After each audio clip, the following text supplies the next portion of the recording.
Before starting with the video, I would like to mention that this phone was provided by OPPO Mexico. So thank you very much guys for giving me the opportunity to test this flagship. Well, not quite sure if we can call this a flagship itself, but ultimately it's a flagship for OPPO. The real question here is this phone really a good option to purchase this 2021? Hello, my name is Jose Ramos, I'm from Josech TV, this is my English version channel. I'm quite new into the tech world on the English version, however, my social media is down below if you would like to see more of my content that is on Spanish.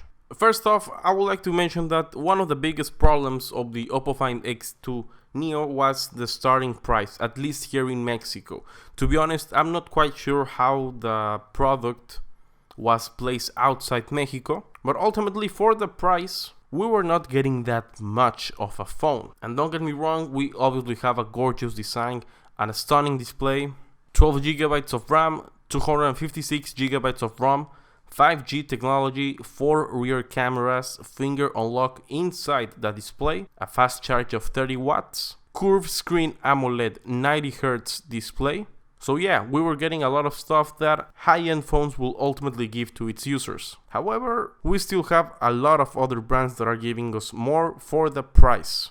When we take a look at the design, I personally like it a lot. Besides being a super slim and light device, we have this slightly curved screen that will give you this premium feeling.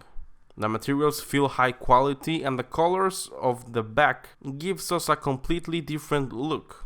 As you can see, the smartphone comes with the lock button on the right side, while on the left side we still have the volume buttons. If we take a closer look at the performance, I'm not a huge fan of the Qualcomm Snapdragon 765G, considering the price range. Although it will give you a good performance for gaming and for the daily usage, I still feel that for the price we could have gotten a better processor. The processor is quite enough to open really heavy games such as Fortnite or Genshin Impact. The experience won't be as fluid as we could imagine. We're talking about low graphics. However, if we see Call of Duty Mobile, PUBG or Free Fire, we will have medium to high graphics.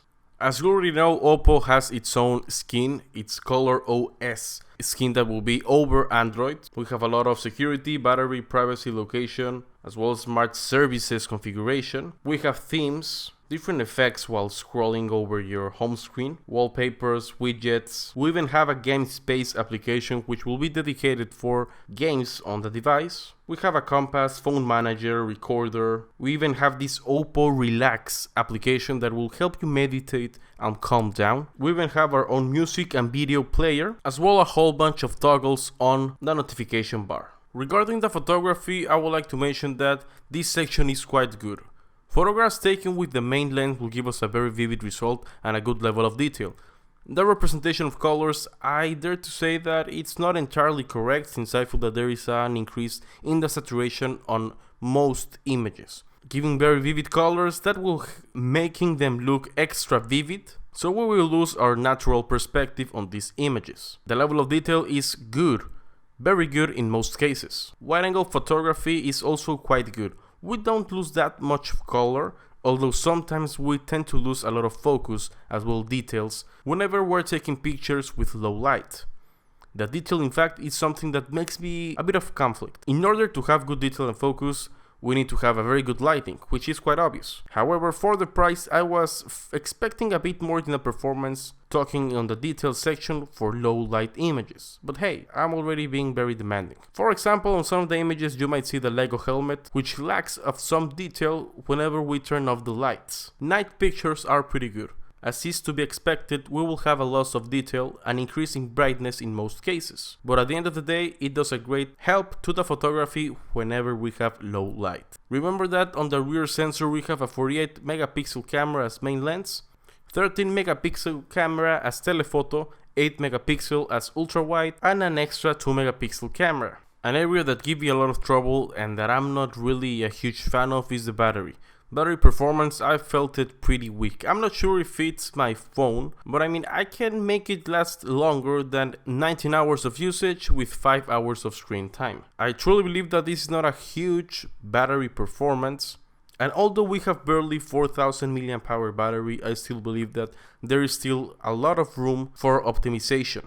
And yeah, I mean, we have a 30-watt fast charging technology. However, I was truly expecting more battery performance than this.